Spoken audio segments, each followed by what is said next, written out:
So I think one of the key findings is anecdotally, you hear a lot of patients say jaundice was detected too late. And to be honest with you, many clinicians and practitioners have a difficult time realizing jaundice in patients of different skin color tones. We're not well trained or well versed on that. And so that was the inspiration of the paper. The inspiration of the paper was looking at transplant outcomes. Are there delays in outcomes really based on race and ethnicity, which is generally a social construct? Yes, skin color differs, but why are we late? And so the key takeaway message is that there is differences, and we feel while there's no direct association given the limited limitations of the UNOS database, we still feel that this might point towards that maybe patients of different ethnicities and background are uh, seen at a later time due to more challenging diagnosis and not being taken as seriously as other patients. And so I think it's a key to whenever you're suspecting jaundice, even if it's a bit, there's no harm in starting the workup, especially if you feel that maybe the patient you're seeing is a patient you're not an expert on. So let me just do the workup.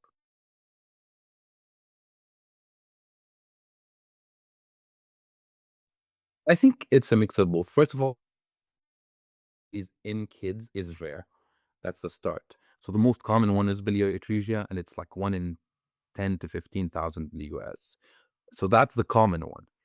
What about the rare ones? And so to be a general pediatrician and to be doing these things on a day-to-day basis, sometimes you may miss things. That's that's just the name of the game. The other thing is again, as I had stated, different skin tones, rashes appear differently, and skin discolorations appear differently.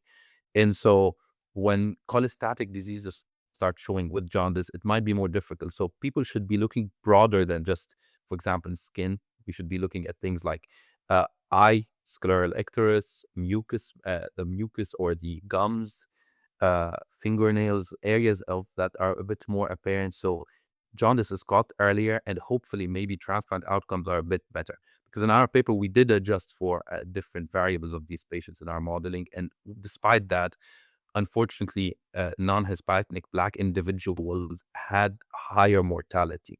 And so there's something missing. Is it we're not getting them transplants on time, or are we not diagnosing it on time?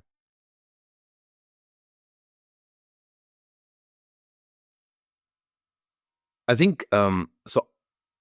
As you know, I'm starting fellowship next year, and I'm in my final year of residency. And I've come to learn that even in big centers, we don't get much teaching about liver disease. We get a lot about jaundice, a lot, and jaundice is honed down a lot. But like, if you don't know liver disease enough, sometimes you may miss it in the back of your head.